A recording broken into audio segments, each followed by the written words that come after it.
We're back with Alden Chodash of AldenBoxing.com. It was Juan Manuel Marquez stopping Joel Casamayor last night, Alden. First time Casamayor has been stopped in his career. Was it surprising to you that Marquez was able to take him out? Yeah, it definitely was surprising that Marquez was able to take him out. Marquez has been able to hurt lower class fighters, but Casamayor is a real pro, and although he's been down, he's fought everybody just about in a higher weight class than Marquez, and he stood up to them all, even Corrales and big punchers like Freitas and Jose Luis Castillo at his best. Marquez was able to take him out. He broke him down, but really just hurt him with that one big shot in the 11th round. It was looking like Casamayor was definitely going to last the distance, and incidentally, 2 of the 3 judges had it even after 10. One judge had Marquez ahead 7 rounds to 3. But yeah, it was a close fight, and the ending was shocking and spectacular on Marquez's behalf. Okay, what do you think Marquez does next? Marquez, he's probably not going to get Pacquiao, at least not immediately. So he should go after the rest of the lightweight division. He's not the kind of guy that calls out the biggest name. He just fights who he has to fight. He's not the biggest name in boxing, but with each coming fight, he's building his name up to slowly to become a superstar status. He'll probably never be as big as Pacquiao. He'll never be as big as Pacquiao or Fraze, but he's more and more people like to watch him fight. He's altered his style slightly, and he's definitely more fun to watch now. Okay, Vernon Forrest beats Sergio Mora. Mora didn't appear like he had much desire yesterday, unlike their first meeting.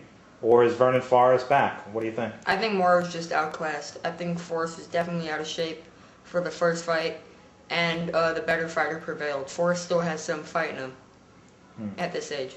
So you think he can face some legitimate contenders even at 37, 38 years old? Yeah, he's still got that experience, and he can still go 12 rounds. But yeah, Mora was way overclassed, and Forrest probably isn't the best 154-pounder in the world, although he's right up there with him. Okay, getting back to Marquez, you think Marquez can cause Nate Campbell some trouble? Yeah, you could definitely cause Campbell some trouble. Both are experienced fighters. Marquez is a little better technically. Campbell's a little sloppier. But that'd be a really good fight, and it would be definitely a war, as are most of Marquez's recent fights. Okay. Also on that card, junior welterweight Victor Ortiz. He stops Roberto Arrieta in 5 rounds. I know you didn't see the entire fight, but from what you saw, we should be looking for Victor Ortiz in the future? Yeah, he's a good technically sound southpaw that could punch, has pretty good hand speed, and looks like he's improving with every fight. Okay, on Showtime, of course, the Guzman-Campbell fight was postponed, canceled, and that moved up Timothy Bradley versus Edna Cherry to the main event. Timothy Bradley, is he legitimate?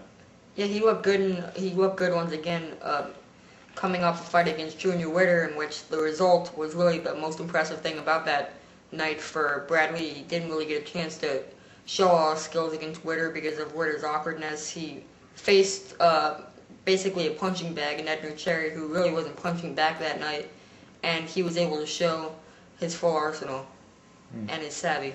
Okay. Also in that division in Europe this past weekend, it was Andres Kotelnik beating a Japanese fighter. If Kotelnik and Bradley meet up, what do you think we should take from that fight? That'd be a very good fight. Once again, both guys aren't superstars, and they're not the ones to be picking the spots. Both are relatively new title holders, and they'd be more than willing to fight each other. And one guy, Kotelnik, is a pressure fighter who likes to break guys down, and the other also likes to go toe-to-toe. He can take a punch, but he's the better skilled fighter. It would be a really good fight, very competitive, and definitely the toughest fight of Timothy Bradley's career, and a fight that he needs at this point of his career. Okay, just announced Christian Mijares, Vic Darchinyan. Who do you think will prevail in that matchup? It's really hard to pick against Vic Darchinyan, especially at this weight, because of his power, but or at least it's really hard to decisively pick against him. But on this occasion, I can definitely pick against him with ease. We're talking about Christian Mijares, who's one of the best defensive fighters, not only in the lower weight divisions, but in boxing today. His only weakness is that he's not a big puncher, and some might conclude that he won't be able to hold Darchinyan off. But he'll be able to keep Darchinyan at a range, and he'll be able to outbox him throughout 12 rounds. At least that's how I see it. Darchinyan, if there's ever a guy that could make Darchinyan look like he's tailor-made for him, I think Mijares is the guy. So you predict an interesting fight at least, huh? Yeah, definitely. But Mijares is a great boxer. He can get caught. I think he hasn't shown much of a suspect chin, but I think he's been down before. And even if he hasn't, Darchinyan has that kind of power to have him taste the canvas for the first time if he gets careless. But Mijares, I think, is too smart for the kind of puncher that Darchinyan is in the way he tries to apply his power. Okay. Finally, of course, the U.S. Olympic team did not fare well in Beijing, but Demetrius Andrade, he's the first one to turn pro, so it seems.